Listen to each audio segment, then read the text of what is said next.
وہ نتیجہ برآمد نہیں ہو رہا جو ہونا لازمی ہے۔ تو اس میں کپڑوں کا یہاں پہ میں تفصیل میں نہیں جاؤں گا، مگر اتنا اشارہ ہونا چاہیے کہ بھائی ہم شعبان کے مہینے میں تمام گھرانے پاکستان کے اپنے سے زائد کپڑے نکال کر ان کو دھو کر ان کو استری کر کے ان کو پیک کر کے، کیونکہ بیت المال میں ایسا انتظام ممکن نہیں ہے کہ پورا بیت المال کے لوگوں کے کپڑے آ جائیں اور وہاں پر وہ دھو لیں، وہ طریقہ نہیں، وہ گھر سے یہ ہوگا، اس پہ باقاعدہ جنس لکھا ہوگا، بچہ بچی خاتون اور مرد، تاکہ بیت المال والوں کو ان کو رمضان شریف کے پہلے ہفتے سے یہ ان کی تقسیم شروع ہوگی، وہ تقسیم کر سکیں، تاکہ عید پر تمام غریب لوگ بہترین خوبصورت پہن کر ہم ان کو دیکھ سکیں۔ اور یہ تو ہو گیا کپڑوں کا۔ کپڑوں کے اس طرح کرنے سے بڑے فوائد ہیں آپ لوگوں کے، جو دینے والا اس کے فائدے، وہ فائد بعد میں کبھی بات ہوگی۔ دوسرا جو میں نے اس میں ایڈ کیا ہے وہ یہ ہے کہ ہمارا ملک زرعی ملک ہے، دیہاتی بھی ہے بہت زیادہ، تو ہم میں سے اکثریت لوگ گائے بھینس وغیرہ پالتے ہیں، دودھ کے جانور، تو ہزاروں لاکھوں گھرانے ہر صبح دودھ سے مکھن نکالتے ہیں۔ تو میرے نزدیک 6 مکھن اس خاندان کے لیے حلال ہیں، اللہ ان کو اور برکت دے، لیکن 7واں مکھن جمعۃ المبارک کے دن والا وہ ان کا نہیں ہوگا، وہ بیت المال کا ہے۔ اور پھر جب یہ نظام ہم انشاءاللہ تعالی اللہ پاک کے فضل سے رائج ہوگا، تو پھر اس وقت لوگوں میں اتنا شعور آ چکا ہوگا کہ یہ نہیں ہوگا کہ بھئی ایک گھرانہ ایک مکھن اپنا وہ جا کے وہ 6 کلومیٹر دور یا 7-8 کلومیٹر دور بیت المال کے سینٹر میں پہنچائے۔ تو پھر اس وقت یہ ہوگا کہ محلہ کے لوگ ایک دوسرے کو ان کا معلوم ہے، تو پھر وہ محلہ کے لوگ رضاکار خود بخود پیدا ہو جائیں گے، پھر اس میں ینگ بوائز بھی حصہ لیں گے خوشی سے، تو وہ مکھن جمع کریں گے۔ ایک خاتون اپنے بیٹے کو کہے گی بیٹا وہ فلانا ادھر سے وہ، تو وہ جناب محلے کے مکھن محلے کی ایک جگہ میں سب جمع ہو جائیں گے، 50 مکھن ہیں، 20 ہیں، 40 ہیں، 100 ہیں، جتنے بھی ہیں، پھر ادھر ہی ایک ایسا رضاکار کہ اب ایک سے زیادہ نکلیں گے، بھائی یہ سارے مکھن جو ہیں یہ میرے رکشے میں یا موٹر کار میں یا اس میں ڈالو، میں پہنچاؤں گا بیت المال سینٹر۔ اس کے ذہن میں یہ ہوگا کہ اللہ پاک کی رضا کا کام ہے، اللہ پاک کے غریب لوگوں کے لیے ہم یہ لے جا رہے ہیں، تو اللہ پاک کی رضا کے لیے یہ ثواب میرے حصے میں ہے تو میں لے جاؤں گا۔ تو آپ خود سوچئے کہ اس ملک میں ایسے لوگ بے شمار ہیں، لاکھوں کی تعداد میں، کہ جنہوں نے مکھن کا نام تو سنا ہوگا، کچھ شاید کبھی کبھار کھایا بھی ہوگا، لیکن میرا وجدان کہتا ہے کہ جی بھر کے کسی نے بھی نہیں کھایا غرباء میں سے۔ تو آپ سوچئے کہ جب اور مکھن اتنا جمع ہوگا کہ ادھر ہمیں بیرل کے بیرل رکھنے پڑیں گے، اور پھر وہ بیرل جب ان میں تقسیم ہوں گے غریبوں میں، اور وہ غریب ایک بوڑھا آدمی 70-80-90 سال کا، اس کی بوڑھی بیچاری گرل فرینڈ، اس کے 1-2 پوتے ہیں، میرا بیٹا فلاں جگہ بیمار ہو گیا، فلانے جنگ میں شہید ہو گیا، اور یہ میں ہوں، یہ میری بڈڑی ہے، تو میرے یہ 2-3 پوتے ہیں۔ تو جب شام کو وہ اس مکھن میں جی بھر کے کھائیں گے، تو پھر وہ آسمان کی طرف جب دیکھیں گے تو اللہ پاک ان کی سنے گا، مکھن کے بغیر بھی ان کی سنتا ہے، لیکن وہ پھر دعا کریں گے یا اللہ یہ ہمارے ملک کے لوگ ہیں، میں ان کو جانتا بھی نہیں ہوں. یہاں ایک جوان بندہ آ جاتا ہے اور ہمیں یہ دے جاتا ہے. ماہوار میں ادھر بیت المال سینٹر نہیں جا سکتا ہوں، بوڑھا ہوں، آمد و رفت کے ذرائع نہیں ہے. ایک جوان آ جاتا ہے، ہر مہینے کی پہلی دوسری تاریخ کو پورے مہینے کا راشن ڈال دیتا ہے. تو پھر میاں، اور اس کا کام بھی یہ نہیں کہ وہ صبح سے شام تک روئے کہ صبح کا روٹی تو محلے والے نے دے دی، شام کی روٹی میرے پوتوں کو کہاں سے آئے گی، سارا دن اس غم میں گزارے. وہ پھر کیا کرے گا؟ وہ اس کی بوڑھی، وہ پھر دونوں اس چیز سے بے نیاز ہو کر ایک سوئی سے اللہ کی یاد میں لگ جائیں گے. اور جب وہ یاد میں لگ جائیں گے تو پھر دیکھنا کہ اس کا اثر کہاں کہاں تک جاتا ہے، اور آپ کے کون سے مسائل ایسے حل ہوں کہ آپ کو حیرانگی ہوگی کہ یہ کہاں سے فرشتے آئے جو یہ کام سدھر گیا. لہذا یہ پہلا قدم ہے. اور میں بے نظیر مرحومہ، اللہ ان کو بخشے، جنت دے، بہت بہت، انہوں نے بھی کارڈ شروع کیا تھا، اور عمران صاحب بھی اب کارڈ میں لگ گئے. میں کہتا ہوں کہ کارڈ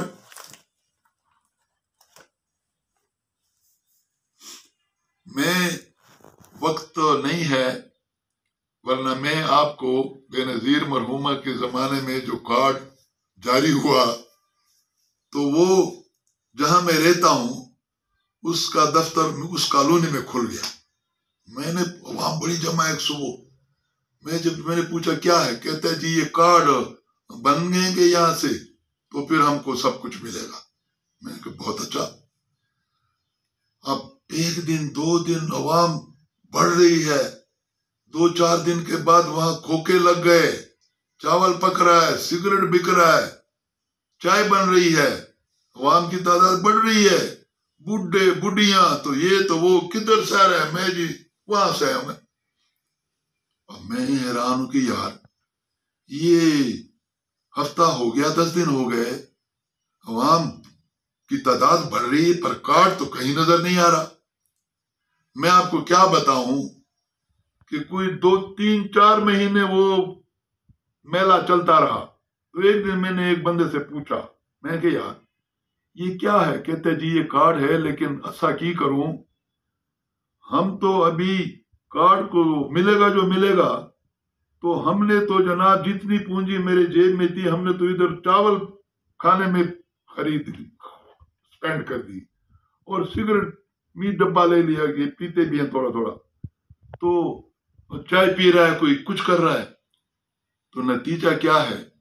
اور پھر وہ کارڈ دینے سے پہلے اگر محترمہ نشتر صاحبہ یہ مکمل 100% 99 نہیں 100% وہ ریسرچ کنڈکٹ کرتی کہ یہ لوگ ہیں معاشرے کے سب سے نچلے طبقے والے اور کارڈ ان کا حق ہے، پھر بھی میں کارڈ سے اگری ہو جاتا. حالانکہ اس میں بھی کماتے ہیں، بیکوز کارڈ میں وہ 10,000 12,000 دے رہا ہے. 10-12 ہزار سے اس کنبے کے تمام کام پورے نہیں ہوتے، ایک حد تک ہو جاتے ہیں، لیکن اس کے بعد پھر وہی بیگنگ شروع، پھر وہی مطلب ہے کہ کچھ نہیں ہے. تو وہ کارڈ پتہ نہیں مستحق لوگوں کو کتنے پرسنٹیج مستحق کو ملا ہوگا، ان میں غیر مستحق بھی گھس جاتے ہیں، سفارشیں چلتی ہیں، نظام صحیح نہیں ہے. اس لیے میں کارڈ سسٹم سے متفق کبھی نہیں ہوں. اور سب سے بڑھ کر آپ مجھے بتائیں کہ یہ کارڈ کے پیسے وزیر اعظم صاحب کہاں سے دے رہا ہے؟ یہ آپ کے پیسے ہیں، یہ لوگوں کے پیسے ہیں، ٹیکس دے کے پیسہ جمع ہوتا ہے. وزیر اعظم صاحب اور میڈم نشتر صاحبہ انہی پیسوں سے وہ وظیفہ ماہوار دیتی ہیں. اس کا نتیجہ کیا ہے کہ اس طرح کرنے سے